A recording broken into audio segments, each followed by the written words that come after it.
ಏನಕ್ಕೆಲ್ಲ ಉಪಯೋಗ ಬರುತ್ತಿದೆ, ಏತಕ್ಕೆ ಉಪಯೋಗಿಸ್ತೀವಿ ಅನ್ನೋದು, ಬೇರೆಗಳ ಬಗ್ಗೆ, ಹಾಗೆ ಈ ಬಳ್ಳಿಯ ಬಗ್ಗೆ, ಅಮೃತ ಬಳ್ಳಿ ಬಗ್ಗೆ, ಹಾಗೆ ಮುತ್ತುಗದ ಬೀಜಗಳ ಬಗ್ಗೆ, ಹಾಗೆ ಮುತ್ತುಗದ ಹೂವು ಬಗ್ಗೆ ನೀವು ಏನು ಉಪಯೋಗ ಆಗುತ್ತೆ ಅನ್ನೋದು ನೋಡಿದ್ರಿ.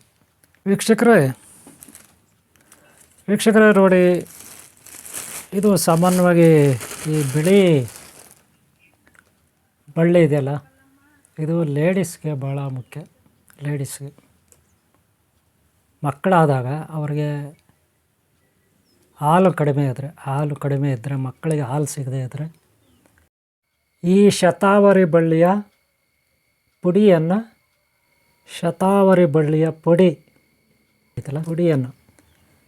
ಕಷಾಯ ಮಾಡಿ ಕುಡಿದ್ರೆ ಹಾಲು ಹೆಚ್ಚಾಗಿ ವೃದ್ಧಿ ಆಗುತ್ತೆ, ಮಕ್ಕಳಿಗೆ ಸಿಗುತ್ತೆ ಹಾಲು ತಾಯಿಯಿಂದ.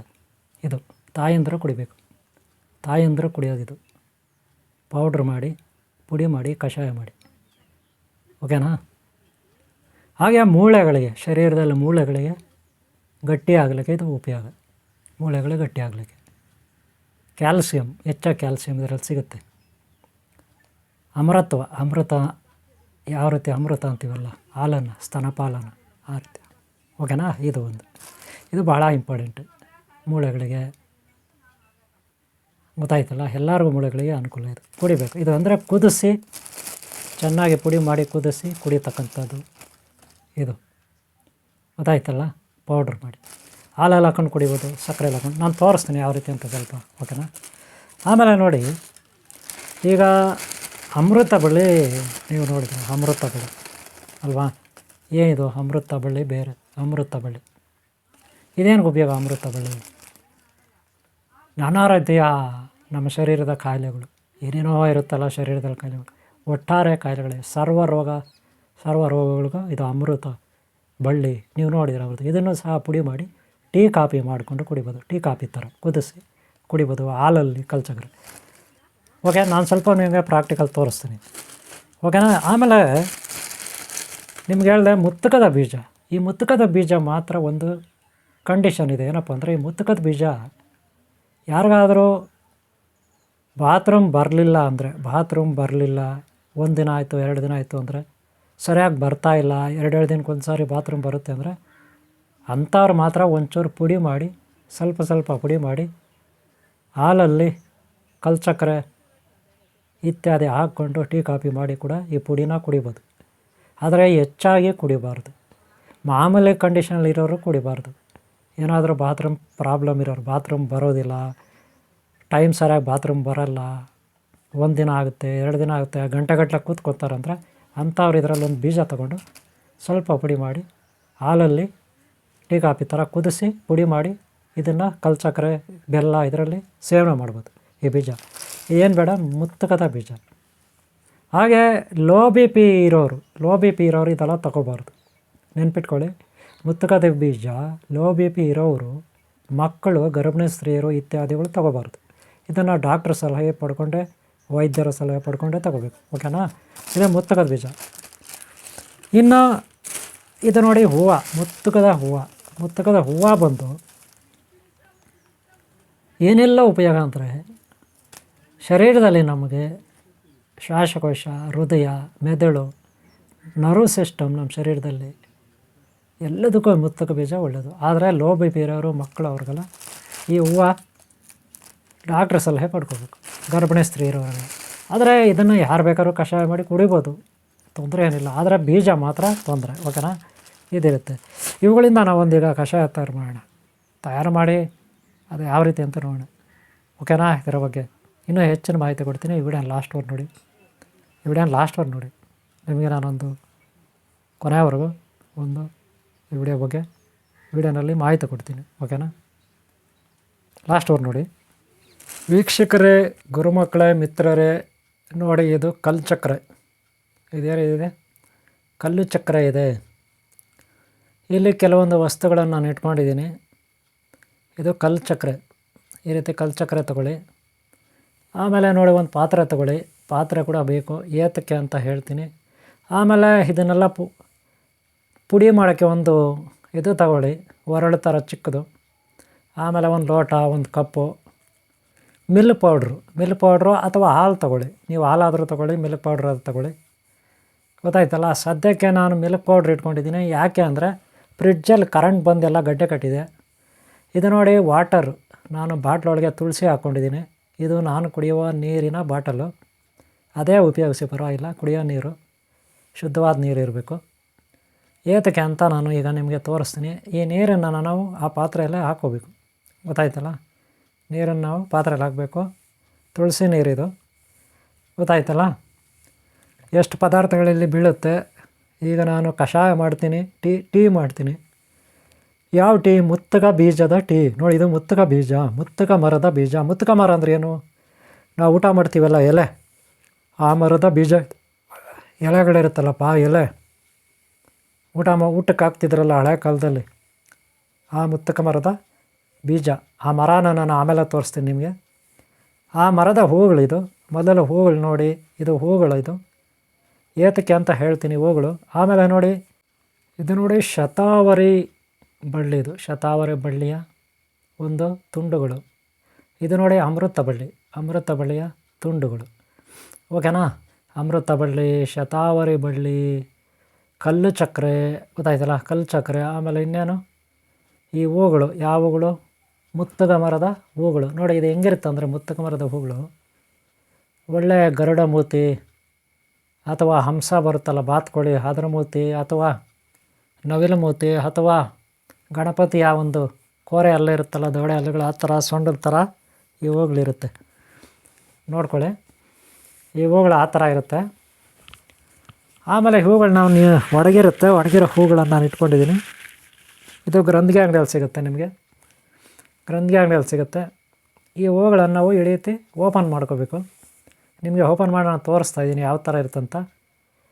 ಅವು ಎಲ್ಲ ಮಡ್ಚ್ಕೊಂಡಿರುತ್ತೆ, ಆ ಥರ ಸೊಂಡಲಿರುತ್ತಲ್ಲ, ಆನೆ ಸೊಂಡಲು, ಆ ಥರ ಮಡ್ಚ್ಕೊಂಡಿರುತ್ತೆ. ನಾನೀಗ ಓಪನ್ ಮಾಡಿದ್ದೀನಿ. ಈ ಹೂಗಳನ್ನು ನಾವು ಒಂದೆರಡು ತೊಗೋಬೇಕು. ಎಷ್ಟು ಬೇಕು ಅಷ್ಟು ತೊಗೋಬೇಕು, ತುಂಬ ಏನು ಬೇಕಾಗಿಲ್ಲ. ಏನು ಮಾಡೋದು ಅಂತ ನಾನು ನಿಮಗೆ ಈಗ ತೋರಿಸ್ಕೊಡ್ತೀನಿ. ಓಕೆನಾ. ನೋಡೋದಲ್ಲ, ಒಂದಷ್ಟು ಹೂಗಳನ್ನು ನಾವಲ್ಲಿ ಸೈಡಿಗೆ ಇಟ್ಕೋಬೇಕು. ಗೊತ್ತಾಯ್ತಲ್ಲ. ನೀವು ಯಾವುದೇ ಹೂವು ನೋಡಿ, ಯಾವುದೇ ಹೂವು ತಗೊಳ್ಳಿ, ಅದು ಹೆಂಗಿರುತ್ತಂದರೆ ಆನೆಯ ದವಡೆ ಹಲ್ಲುಗಳು, ಅಥವಾ ಆನೆಯ ಸೊಂಡ್ಲು, ಅಥವಾ ಗರುಡ ಮುಖ ಇರ್ತದಲ್ಲ, ಮೂತಿ, ಗಿಳಿ ಮೂತಿ, ಆ ಥರನೇ ಅದರ ಒಂದು ಹೂಗಳು ಆ ರೀತಿ ಮಡ್ಚ್ಕೊಂಡಿರುತ್ತವು. ಆದರೆ ಅವು ಹರಡ್ಕೊಂಡಿರೋವು ಈ ರೀತಿ ಮಡ್ಚ್ಕೊಬಿಡ್ತವೆ. ಗೊತ್ತಾಯ್ತಲ್ಲ. ಆನಂತರ ಒಣಗ್ತವೆ. ಆ ಒಣಗಿರೋದನ್ನು ಗ್ರಂಥಿ ಅಂಗಡಿಗಳೆಲ್ಲ ಮಾರಾಟ ಮಾಡ್ತಾರೆ. ಓಕೆನಾ. ನೀವು ಹಸಿದಾದರೂ ತರ್ಬೋದು, ಒಣಗಿರೋದಾದ್ರೂ ತೊಗೋಬೋದು. ಒಣಗಿರೋದು ತಂದರೂ ಏನು ತಪ್ಪಾಗಲಾರ್ದು. ಗೊತ್ತಾಯ್ತಲ್ಲ. ಆದರೆ ಈ ಹೂಗಳನ್ನು ಒಂದು ಪಾತ್ರೆಯಲ್ಲೇ ರಾತ್ರಿ ಹಾಕಿ ಬೆಳಗ್ಗೆ ನೆನೆಸಿಟ್ರೆ ಬೆಳಗ್ಗೆ ಅದನ್ನು ನೀವು ಕುಡಿಬೋದು. ಆದರೆ ಮೊದಲು ಶುದ್ಧ ಮಾಡ್ಕೋಬೇಕು ಹೂಗಳನ್ನು. ಅಥವಾ ಟೀ ಮಾಡ್ಬೋದು, ಕಾಫಿ ಮಾಡ್ಬೋದು ಈ ಹೂಗಳನ್ನು. ಅವುಗಳಿಂದ ಏನು ಉಪಯೋಗ ಹೂಗಳಿಂದ ಅಂದರೆ, ನೆನ್ಪಿಟ್ಕೊಳ್ಳಿ, ನಮ್ಮ ಶರೀರದಲ್ಲಿ ನಾನಾ ರೀತಿಯ ಸಮಸ್ಯೆಗಳಿಗೆ ಪರಿಹಾರ. ಹಾಗೆ ಈ ಬೀಜಗಳು ನೋಡಿ, ಬೀಜ ಇದೆ, ಕಾಯಿಯ ಬೀಜ. ಇದು ಏನಕ್ಕೆಲ್ಲ ಉಪಯೋಗ ಅಂದರೆ, ನಮ್ಮ ಕಿಡ್ನಿ, ನರ್ವ್ ಸಿಸ್ಟಮು, ಹಾಗೆ ಸಣ್ಣ ಕರಳು, ದೊಡ್ಡ ಕರಳು, ಹಾಗೆ ಜೀರ್ಣ ವ್ಯವಸ್ಥೆ. ನೋಡಿರಿ, ಯಾರಿಗಾನ ಮಲಬದ್ಧತೆ ಆಗಿದರೆ 2 ದಿನಕ್ಕೊಂದು ಸಾರಿ, 3 ದಿನಕ್ಕೊಂದು ಸಾರಿ, 4 ದಿನಕ್ಕೊಂದು ಸಾರಿ, ಕೆಲವರಿಗೆ ಬಾತ್ರೂಮ್ ಬರುತ್ತೆ, ದಿನ ಬರೋದಿಲ್ಲ. ಕೆಲವ್ರಿಗೆ ದಿನ ಬಂದರೂ ಟೈಮ್ ಸರಿಯಾಗಿ ಬರೋಲ್ಲ. ಅಂಥವ್ರಿಗೆ ಈ ಬೀಜ ಇರುತ್ತಲ್ಲ, ಇದು ಭಾಳ ಉಪಯೋಗ. ಇದೇನಾದರೂ ಒಂದೊಂದು ಚೂರು ಡೈಲಿ ಪುಡಿ ಮಾಡಿ ಟೀ ಕಾಫಿನಲ್ಲಿ ಹಾಕ್ಕೊಂಡು ಕುಡಿದ್ರೆ ಆಮೇಲೆ ಅವ್ರಿಗೆ ಡೈಲಿ ಮಲಬದ್ಧತೆ ಇರೋದಿಲ್ಲ, ಸರಾಗವಾಗಿ ಆಗುತ್ತೆ. ಹಾಗಂತ ಆರೋಗ್ಯವಾಗಿರೋರು ಇದನ್ನು ತಗೊಳ್ಳೋಕೆ ಹೋಗಬಾರ್ದು. ತಗೊಂಡ್ರೆ ಏನಾಗುತ್ತೆ, ಲೂಸ್ ಮೋಷನ್ ಆಗಿಬಿಡುತ್ತೆ, ಪದೇ ಬಾತ್ರೂಮ್ಗೆ ಹೋಗಬೇಕಾಗುತ್ತೆ. ಹಾಗೆ ಚಿಕ್ಕ ಮಕ್ಕಳಿಗೆ, ಗರ್ಭಿಣಿಯರಿಗೆ, ಬೇರೆ ಲೋ ಬಿ ಪಿ ಇರೋರಿಗೆ ಕೊಡಬಾರ್ದು. ಲೋ ಬಿ ಪಿ ಇರೋರಿಗೆ ಇದನ್ನು ಬೀಜಗಳದ್ದು ಕೊಡಬಾರ್ದು, ನೆನಪಿಟ್ಕೊಳ್ಳಿ. ಇದು ಲೋ ಬಿ ಪಿ ಇರೋರಿಗೆ ಕೊಡಬಾರ್ದು. ಓಕೆನಾ. ಇದನ್ನು ಪುಡಿ ಮಾಡಬೇಕು. ಅದರಲ್ಲಿ ಇದಿದೆ ನೋಡಿ, ಅದರಲ್ಲಿ ಪುಡಿ ಮಾಡಿ ಈ ಹೂಗಳನ್ನು ಅದರಲ್ಲಿ ಹಾಕ್ಕೊಳ್ಳಿ. ನೋಡಿ, ಅದರಲ್ಲಿ ಹಾಕ್ಕೊಳ್ಳಿ ಹೂಗಳನ್ನು. ಏತಕ್ಕೆ ಅಂದರೆ ತೊಳೆಯೋಕ್ಕೆ ಹೇಳ್ತೀನಿ ನಾನು. ಆಮೇಲೆ ಕಲ್ಲು ಸಕ್ಕರೆ ಹಾಕಿ ಆ ಪುಡಿ ಮಾಡಿ ಅದರಲ್ಲಿ ಆ ಪೀಸ್ಗಳನ್ನು ಪುಡಿ ಮಾಡಬೇಕು. ಆ ಸಣ್ಣ ಹೊರಳಿದೆಯಲ್ಲ ಅದರಲ್ಲಿ. ಓಕೆನಾ. ಈಗ ಸದ್ಯಕ್ಕೆ ಪಾತ್ರೆಯನ್ನು ನಾನು ಹೂಗಳು ಹಾಕಿ ಕ್ಲೀನ್ ಮಾಡ್ತೀನಿ. ಕ್ಲೀನ್ ಮಾಡಿ ಎಷ್ಟು ಬೇಕು ಅಷ್ಟು ಹೂಗಳು ಹಾಕುತ್ತೀನಿ. ನೋಡಿ, 1-2 ಪೀಸ್ಗಳು ಹಾಕಿದ್ದೀನಿ. ಈ ಪೀಸ್ಗಳನ್ನ ಪುಡಿ ಮಾಡಬೇಕು, ನುಣ್ಣಗೆ ಚೆನ್ನಾಗಿ ಪುಡಿ ಮಾಡಬೇಕು. ಗೊತ್ತಾಯ್ತಲ್ಲ. ಸ್ವಲ್ಪ ಹಂಗಂಗೆ ಇದ್ದರೂ ಪರವಾಗಿಲ್ಲ, ಏನೂ ವೆರಿ ಮಾಡಿಬಿಡಿ. ಇಲ್ಲ, ನೀಟಾಗಿ ಮಿಕ್ಸಿಯಲ್ಲಿ ಹಾಕಿ ಪುಡಿ ಮಾಡಿ. ನೀವು ಮಿಕ್ಸಿಯಲ್ಲಿ ಹಾಕ್ರಿ. ಇಲ್ಲಿ ಕರೆಂಟ್ ಇಲ್ಲ, ಅದಕ್ಕೆ ನಾನು ಈ ರೀತಿ ಮಾಡ್ತಾಯಿದ್ದೀನಿ. ಇಲ್ಲಿ ಕರೆಂಟ್ ಇರೋದಿಲ್ಲ. ಯಾವಾಗ ಬರುತ್ತೋ, ಯಾವಾಗ ಹೋಗುತ್ತೋ, ಯಾವಾಗಿರುತ್ತೋ, ಯಾವಾಗಿರಲ್ಲೋ, ಕರೆಂಟು. ಅದಕ್ಕೆ ನಾನು ಇದರಲ್ಲಿ ಪುಡಿ ಪುಡಿ ಮಾಡಲಿಕ್ಕೆ ಹೊರಟಿದ್ದೀನಿ. ಕಷ್ಟ ಆಗ್ತಾಯಿದೆ, ಸರಿಯಾಗಿ ಪುಡಿ ಪುಡಿ ಆಗ್ತಾಯಿಲ್ಲ. ಆದರೂ ಪರವಾಗಿಲ್ಲ, ನಾನು ಹಂಗೆ ಒಂದೆರಡು ಪೀಸ್ ಅದರಲ್ಲಿ ಹಾಕಿ ಇದು ಮಾಡ್ತೀನಿ. ಏನಿದ್ರೂ ಯಾರಿಗಾದರೂ ಬಾತ್ರೂಮ್ ಬರ್ತಾ ಇಲ್ಲ ಅಂದರೆ ಮಾತ್ರ ಇದು ಬೀಜಗಳು ಪುಡಿ ಇದು ಮಾಡ್ಕೋಬೇಕು. ಸದ್ಯಕ್ಕೆ ನಾನು ನಿಮಗೆ ತೋರಿಸ್ಲಿಕ್ಕೆ ಈ ರೀತಿ ಮಾಡ್ತಾಯಿದ್ದೀನಿ ಅಷ್ಟೇ. ನನಗೆ ಆರೋಗ್ಯ ಕರೆಕ್ಟಾಗಿದೆ, ಸುಮ್ಮನೆ ನಿಮ್ಗೆ ತೋರಿಸ್ಲಿಕ್ಕೆ ಇದಲ್ಲ. ನೋಡಿ, ಕಲ್ಚಕ್ರೆ ಆಗಬೇಕು, ನೆನ್ಪಿಟ್ಕೊಳ್ಳಿ, ಕಲ್ಚಕ್ರೆ ಆಗಬೇಕು.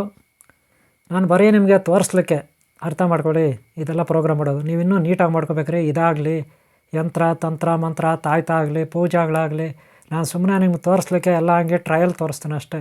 ನೀವು ನೀಟಾಗಿ ಇನ್ನೊಂದು ಮತ್ತೊಂದೆಲ್ಲ ಮಾಡ್ಕೋಬೇಕು. ನೋಡಿ, ಇಲ್ಲಿ ನಾವು ಅದನ್ನು ಹೂಗಳನ್ನು ತೊಳಿತಾ ಇದ್ದೀನಿ. ಅದರಲ್ಲಿ ಕಲ್ಚಕ್ರನೂ ಇದೆ, ಆ ಬೀಜದ ಪುಡಿಗಳು ಇದೆ. ಈಗ ಯಾಕೆ ತೊಳ್ಕೊಬೇಕಂದ್ರೆ, ಮೊದಲು ನಾವು ತೊಳ್ಕೊಬೇಕ್ರಿ. ಎಲ್ಲಿಂದ ಬರುತ್ತೆ ಈ ಹೂಗಳು, ಕಾಯಿಗಳು, ಬೀಜಗಳು ಅಲ್ವಾ. ನೋಡಿ, ತೊಳೆದಿರೋದೇ ಯಾವ ಕಲರ್ ಬಂದ್ಬಿಡ್ತು ನೋಡಿದ್ರೆ, ಹಳದಿ ಕಲರ್ ಬಂದ್ಬಿಡ್ತು. ಅದಕ್ಕೆ ಕಾರಣ ಕಲ್ಚಕ್ರನೂ ಇದೆ, ಹೂಗಳು ಇದೆ. ಅರ್ಥ ಆಯ್ತೇನ್ರಿ. ಆಮೇಲೆ ಈಗ ಶುದ್ಧವಾದ ನೀರು ಹಾಕ್ಕೋಬೇಕು. ಮೊದಲು ತೊಳೆದು ಆ ಕಡೆ ಆ ನೀರನ್ನ ಒಯ್ದು ಆಮೇಲೆ ಶುದ್ಧವಾದ ನೀರು, ನನ್ನ ಬಾಟ್ಲಲ್ಲಿ ತುಳಸಿ ನೀರಿದೆ, ಶುದ್ಧವಾದ ನೀರು ಹಾಕ್ಕೋಬೇಕು. ನೀರು ಹಾಕ್ಕೊಂಡು ಇದನ್ನು ಒಂದು ದಿನ ಎಲ್ಲ ಬಿಟ್ಬಿಡ್ಬೇಕು. ನೈಟು ಬೆಳಗ್ಗೆಗೆ ಕುಡಿಬೋದು, ಆ ರೀತಿಯೂ ಮಾಡ್ಬೋದು. ಅಥವಾ ಅರ್ಜೆಂಟ್ ನನಗೆ ಇವಾಗಲೇ ಬೇಕು ಅಂದ್ರೆ ನೀವು ಈ ರೀತಿ ಸ್ಟವ್ ಮೇಲಿಟ್ಟು ಕುದಿಸ್ಕೊಂಡು ಕುಡಿಬೋದು, ಅರ್ಜೆಂಟ್ ಬೇಕಂದರೆ. ಇಲ್ಲ ನಾಳೆ ಕುಡ್ದೀನಿ ಅಂದರೆ ಗಿರಂಟು ಸ್ಟವ್ ಇವೇನೂ ಬೇಕಾಗಿಲ್ಲ. ಸದ್ಯಕ್ಕೆ ಇಲ್ಲಿ ಏನೋ ಕರೆಂಟ್ ಇದೆ, ಇದು ಯಾವಾಗ ಕರೆಂಟ್ ಇರುತ್ತೋ ಯಾವಾಗ ಹೋಗುತ್ತೋ ಈ ಸರ್ಕಾರ ಈ ರೀತಿ ವ್ಯವಸ್ಥೆ ಬಿಡಿ, ಆಮೇಲೆ ನೋಡೋಣ. ನೋಡಿ, ಈಗ ಅದು ಬಿಸಿ ಆಗಬೇಕು. ಬಿಸಿ ಆಗಬೇಕಂತ ಇಟ್ಟಿದ್ದೀನಿ ಕರೆಂಟ್ ಸ್ಟವ್ ಮೇಲೆ.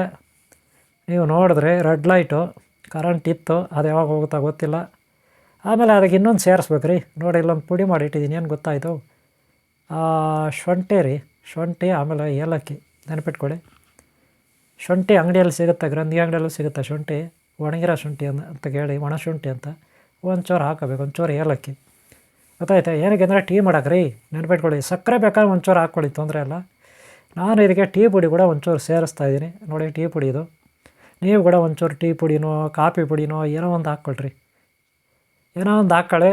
ಸಿಹಿ ಎಷ್ಟು ಬೇಕೋ ಅಷ್ಟು ಹಾಕ್ಕೊಳ್ಳಿ, ಓಕೆನಾ. ನಾನು ಒಂಚೂರು ಟೀ ಪುಡಿ ಹಾಕ್ಕೊಳ್ತಾ ಇದ್ದೀನಿ, ಜಾಸ್ತಿ ಇಲ್ಲ, ಒಂದೇ ಒಂಚೂರು. ನೋಡಿ, ಒಂದೇ ಒಂಚೂರು ಹಾಕಿದ್ದೀನಿ ರೀ. ಗೊತ್ತಾಯ್ತಲ್ಲ. ಅಯ್ಯೋ ರೀ, ಕರೆಂಟ್ ಹೋಯ್ತು ರೀ, ಕರೆಂಟು ಇದೆ ಹೋಯ್ತು ರೀ, ಕರೆಂಟ್ ಹೋಯ್ತು. ನೋಡಿರಿ, ಕರೆಂಟ್ ಹೊರ್ಟೋಯ್ತು ನೋಡಿರಿ, ಕರೆಂಟ್ ಹೋಯ್ತು. ಇವಾಗ ಹೋಯ್ತು. ಆಯ್ತು ಬಿಡ್ರಿ. ಪ್ಲ್ಯಾನ್ ಬಿ ಇದೆ, ಗ್ಯಾಸ್ ಇದೆ, ಗ್ಯಾಸು. ಈಗ ಗ್ಯಾಸ್ ಹಚ್ಕೋಬೇಕು ನಾವು, ಕರೆಂಟ್ ಹೋಯ್ತು. ಓಕೆ, ಇದ್ರ ಮೇಲೆ ಕುದಿಸ್ಬೇಕು ಒಂಚೂರು. ಜಾಸ್ತಿ ಏನು ಕುದಿಸೋಷ್ಟಿಲ್ಲ ರೀ, ಒಂಚೂರು ಕುದಿಸಿದ್ರೆ ಸಾಕು, ಏನು ವೇರಿ ಮಾಡಬೇಡಿ. ಇದು ತುಂಬ ಕುದಿಸ್ಬೇಕಾಗಿಲ್ಲ, ಯಾಕಂದರೆ ಹೂವು ಅಲ್ವಾ. ಹೂವು ಬೀಜ ಯಾವಾಗಲೂ ತಿನ್ನಬೇಡ್ರಿ, ನೆನ್ಪಿಟ್ಕೊಳ್ಳಿ. ಬೀಜ ಯಾವಾಗಂದ್ರೆ ಯಾವಾಗ ತಿನ್ನೋಂಗಿಲ್ಲ, ಬೀಜ ಪುಡಿ ಮಾಡಿ ತಿನ್ನೋಂಗಿಲ್ಲ. ಸುಮ್ಮನೆ ನಾನು ನಿಮಗೆ ತೋರ್ಸಕ್ಕದ್ರಿ. ಏನೇನ ಅಕಸ್ಮಾತು ಮಲಬದ್ಧತೆ ಇದ್ದರೆ, ನಿಮಗೆ ಬಾತ್ರೂಮ್ ಬರ್ತಾ ಇಲ್ಲ ಅಂದರೆ ಬೀಜ ಉಪಯೋಗಿಸ್ಬೇಕು. ಇವಾಗ ಏನಿಲ್ಲ ನನಗೆ ಪ್ರಾಬ್ಲಮ್ಮು, ನಿಮಗೆ ತೋರ್ಸೋಕ್ಕೆ ಟೀ ಮಾಡ್ತಾಯಿದ್ದೀನಿ ಅಷ್ಟೇ, ನೆನಪಿಟ್ಕೊಳ್ಳಿ. ಏನೇನು ಹಾಕಿದ್ದೀನಿ ಗೊತ್ತಲ್ಲ ಇದಕ್ಕೆ, ಗೊತ್ತಾ ನಿಮಗೆ. ನೋಡಿರಿ, ಅಮೃತ ಬಳ್ಳಿದು, ಆಮೇಲೆ ಶತಾವರಿ ಬಳ್ಳಿದು, ಆಮೇಲೆ ಅಲ್ಲಿ ಮುತ್ತಗದ ಬೀಜ, ಮುತ್ತಗದ ಹೂವು, ಕಲ್ಚಕ್ರೆ, ಏಲಕ್ಕಿ, ಇದೆಲ್ಲ ಹಾಕಿದ್ದೀನಿ ರೀ, ನೆನ್ಪಿಟ್ಕೊಳ್ರಿ. ನಾನು ಆವಾಗಲೇ ನಿಮಗೆ ನೋಡಿ ಆ ಬೇರೆ ಅದ್ರಲ್ಲಿ ಕಾಣಿಸ್ತಾ ಇದೆ ನೋಡಿರಿ, ಶತಾವರಿದು ಕಾಣಿಸ್ತಾ ಇದೆ ನೋಡಿದ್ರೆ, ಅದರಲ್ಲಿ ಕಾಣಿಸ್ತಾನೆ ರೀ ತುಂಡು, ಅದು ಹಾಕಿದ್ದೀನಿ ಪುಡಿ ಮಾಡಿ. ಆಮೇಲೆ ಅಮೃತ ಬಳ್ಳಿನೂ ಹಾಕಿದ್ದೀನಿ, ನೆನ್ಪಿಟ್ಕೊಳ್ಳಿ. ಈಗ ನೆಕ್ಸ್ಟು ಹಾಲು ಪೌಡ್ರು. ನನ್ನ ಹತ್ರ ಹಾಲು ಇದೆ, ಬಟ್ ಅದು ಫ್ರಿಡ್ಜಲ್ಲಿದೆ ರೀ. ಫ್ರಿಡ್ಜಲ್ಲಿದೆ, ಏನಾಗ್ಬಿಟ್ಟಿದೆ ಗೊತ್ತಾ, ಗಡ್ಡೆ ಕಟ್ಬಿಟ್ಟಿದೆ. ಆವಾಗಲೇ ಸುಮ್ಮನೆ ಹಂಗೆ ಕರೆಂಟ್ ಹಂಗೆ ಬಂದರೆ ಸ್ವಲ್ಪ ಹೊತ್ತಿಗೆ ಗಡ್ಡೆ ಕಟ್ಬಿಡುತ್ತೆ, ಗೊತ್ತಾಯ್ತಾ. ಅದು ಪುಡಿ ಮಾಡೋಕ್ಕಾಗಲ್ಲ ಅಂದ್ಬಿಟ್ಟು ಹಾಲು ಪೌಡ್ರ್ ಹಾಕ್ಕೊತ ಇದ್ದೀನಿ. ಇದು ಹಾಲು ಪೌಡ್ರ್ ನೋಡ್ಕೊಳ್ಳಿ, ಒಂಚೂರು ಎಷ್ಟು ಬೇಕು ಅಷ್ಟು ಹಾಕ್ಕೊಳ್ಳಿ, ಏನು ಮಾಡಬೇಡಿ. ಏನಕ್ಕಂದರೆ ಟೇಸ್ಟ್ ಇರುತ್ತೆ ಅಂತಾರೆ ಅಷ್ಟೇ, ಇನ್ನೇನಿಲ್ಲ. ನೀವು ಹಾಲು ಪೌಡ್ರ್ ಆದರೂ ಹಾಕ್ಕೊಂಡ್ರಿ, ಇಲ್ಲ ಹಂಗೆ ಕುಡೀರಿ, ಯಾರು ಬೇಡ ಅಂತಾರೆ, ಅರ್ಥ ಆಯ್ತಾ. ಇಲ್ಲ ಜೇನುತುಪ್ಪ ಅದ್ರಾಕೊಂಡು ಕುಡೀರಿ, ಏನೋ ನಿಮ್ಮ ಇಷ್ಟ. ನಾನು ಹಾಲು ಪೌಡ್ರ್ ಒಂಚೂರು ಹಾಕ್ತಾಯಿದ್ದೀನಿ. ಈಗ ನೋಡಿರಿ, ಕಷಾಯ ಮೊದಲಿತ್ತು, ಅಲ್ವಾ. ಈಗ ಹಾಲು ಪೌಡ್ರ್ ಹಾಕ್ಬಿಟ್ರೆ ಏನಾಗ್ತದೆ ರೀ, ಟೀ ಆಗೋಗುತ್ತೆ ಅಲ್ವಾ. ನಾನು ಟೀ ಪೌಡ್ರ್ ಹಾಕಿದ್ದೀನಿ, ಟೀ ಆಗುತ್ತೆ. ಅದೇ ಕಾಫಿ ಪೌಡ್ರ್ ಹಾಕಿದರೆ ಕಾಫಿ ಆಗುತ್ತೆ, ಅಷ್ಟೇ ವ್ಯತ್ಯಾಸ. ಕಾಫಿ ಪೌಡ್ರ್ ಹಾಕಿದರೆ ಕಾಫಿ ಪುಡಿ, ಟೀ ಪೌಡ್ರ್ ಹಾಕಿದರೆ ಟೀ ಪುಡಿ, ಗೊತ್ತಾಯ್ತೇನು ರೀ. ಎರಡರಲ್ಲಿ ಒಂದು ಮಾಡ್ಕೊಳ್ಳಿ ಅಷ್ಟೇ, ಇನ್ನೇನಿಲ್ಲ, ಗೊತ್ತಾಯ್ತಲ್ಲ. ಹಾಲು ಆದರೆ ಮೊದಲೇ ಹಾಕ್ಕೊಳ್ಳಿ, ಹಾಲು ಪೌಡ್ರ್ ಆದರೆ ಲಾಸ್ಟಲ್ಲಿ ಹಾಕ್ರಿ, ನೆನ್ಪಿಟ್ಕೊಳ್ಳಿ, ಗೊತ್ತಾಯ್ತಾ. ಹೇಗೆ ರೆಡಿ ಆಯ್ತಿವ್ರೆ. ಇದು ಬಂದು ಮುತ್ತಗ ಬೀಜ, ಅಮೃತ ಬಳ್ಳಿ, ಶತಾವರಿ ಬಳ್ಳಿ, ಮುತ್ತಗ ಹೂವು ಇಷ್ಟು ಸೇರಿ ಒಂದು ರೆಡಿ ಆಯಿತು. ನೋಡೋಣ ಹಾಗಿಲ್ಲ ಟೇಸ್ಟು. ಓ ಮೈ ಗಾಡ್ ಟೇಸ್ಟ್ ಇದ್ದಾರೆ ಇದು, ಪರವಾಗಿಲ್ಲ, ಸೂಪರ್ ಸೂಪರ್ ರೀ, ಸೂಪರ್. ಕುಡೀರಿ, ಆರೋಗ್ಯಕ್ಕೆ ಒಳ್ಳೆಯದು. ಬೀಜ ಮಾತ್ರ ಹುಷಾರಾಗಿರ್ರಿ, ಇಲ್ಲ ಅಂದರೆ ಅಷ್ಟೇ ಪದೇ ಪದೇ ಬಾತ್ರೂಮ್ಗೆ ಹೋಗ್ಬೇಕಾಗುತ್ತೆ, ಹುಷಾರು. ಬೀಜ ಮಾತ್ರ ಹಾಕಬೇಡಿ. ನೀವು ಬರೀ ಅಭಿಮಾನಿಗಳೇ, ಗುರುಮಕ್ಕಳೇ, ಭಕ್ತರೆ, ಈ ವಿಡಿಯೋ ನೋಡಿದ್ರೆ ನೀವು ಏನಕ್ಕೆಲ್ಲ ಉಪಯೋಗ ಬರುತ್ತಿದೆ, ಏತಕ್ಕೆ ಉಪಯೋಗಿಸ್ತೀವಿ ಅನ್ನೋದು, ಬೇರೆಗಳ ಬಗ್ಗೆ, ಹಾಗೆ ಈ ಬಳ್ಳಿಯ ಬಗ್ಗೆ, ಅಮೃತ ಬಳ್ಳಿ ಬಗ್ಗೆ, ಹಾಗೆ ಮುತ್ತಕದ ಬೀಜಗಳ ಬಗ್ಗೆ, ಹಾಗೆ ಮುತ್ತಕದ ಹೂವು ಬಗ್ಗೆ, ನೀವು ಆರೋಗ್ಯ ಬಗ್ಗೆ ಹೊಂದಿದ್ರೆ ನಾವು ಈ ಜಗತ್ತಿನಲ್ಲಿ ಅರ್ಧ ಜಗತ್ತನ್ನೇ ನಾವು ಗೆದ್ದಂಗೆ. ಇಲ್ಲಾಂದರೆ ವೇಸ್ಟ್. ಗೊತ್ತಾಯ್ತಲ್ಲ. ಮನುಷ್ಯನಿಗೆ ಆರೋಗ್ಯ ಬಗ್ಗೆ ಇರಬೇಕು, ಹಾಗೆ ಹಣ, ಆಸ್ತಿ ಪಾಸ್ತಿ, ಅಷ್ಟೈಶ್ವರ್ಯ ಇರಬೇಕು, ಒಂದು ಒಳ್ಳೆಯ ಉದ್ಯೋಗ, ಇವೆಲ್ಲ ಇರಬೇಕು. ಯಾವಾಗಲೂ ಲಾಭದಾಯಕ ಇರಬೇಕು. ಈ ಜಗತ್ತಿನಲ್ಲಿ ಒಳ್ಳೆಯ ಸ್ಥಾನಮಾನ ಇರಬೇಕು. ಆವಾಗಲೇ ನಾವಿಲ್ಲಿ ಒಂದು ಸ್ವರ್ಗ ಸುಖವನ್ನು ಕಾಣಲಿಕ್ಕೆ ಸಾಧ್ಯ. ಇಲ್ಲ ಅಂದರೆ ಲೈಫಲ್ಲಿ ಇಷ್ಟು. ಗೊತ್ತಾಯ್ತಲ್ಲ. ಓಕೆ ವೀಕ್ಷಕರೇ, ಮಿತ್ರ, ಅಭಿಮಾನಿಗಳೇ, ಈ ವಿಡಿಯೋ ನಿಮ್ಗೆ ಇಷ್ಟ ಆಗಿದೆ ಗೊತ್ತಿದೆ. ನಿಮ್ಮ ಸಪೋರ್ಟ್ ಇದ್ದರೆ ಈ ರೀತಿ ಬೇರೆ ವಿಡಿಯೋಗಳನ್ನು ಮಾಡ್ಬೋದು. ಹಾಗೆ ಈ ಬೇರೆಗಳ ಬಗ್ಗೆ ಇನ್ನೂ ಹೆಚ್ಚಾಗಿ ನಾನು ಈ ಬಳ್ಳಿಗಳ ಬಗ್ಗೆ, ಈ ಬಳ್ಳಿಯ ತುಂಡುಗಳು, ಬೇರುಗಳು, ಕಾಯಿಗಳು, ಎಲೆಗಳು, ಇವುಗಳ ಬಗ್ಗೆ ಇನ್ನೂ ಹೆಚ್ಚಾಗಿ ನಾನು ನಿಮಗೆ ಮಾಹಿತಿ ಕೊಡಲಿಕ್ಕೆ ಪ್ರಯತ್ನ ಪಡ್ತೀನಿ. ವಿಡಿಯೋ ಇಷ್ಟ ಆದರೆ ಒಂದು ಲೈಕ್ ಮಾಡಿ, ಹಾಗೆ ಮುಂದಿನ ಭಾಗಗಳು ನೋಡಿ, ಹಾಗೆ ಹಿಂದಿನ ಭಾಗಗಳು ನೋಡಿ. ಸಬ್ಸ್ಕ್ರೈಬ್ ಆಗಿಲ್ಲ ಅಂದರೆ ಹಾಕ್ಕೊಳ್ಳಿ. ನಿಮ್ಮೆಲ್ಲರೂ ಒಳ್ಳೆಯದಾಗಲಿ. ಓಂ ಶಾಂತಿ, ಓಂ ಶಾಂತಿ, ಓಂ ಶಾಂತಿ, ಓಂ ಶಾಂತಿ.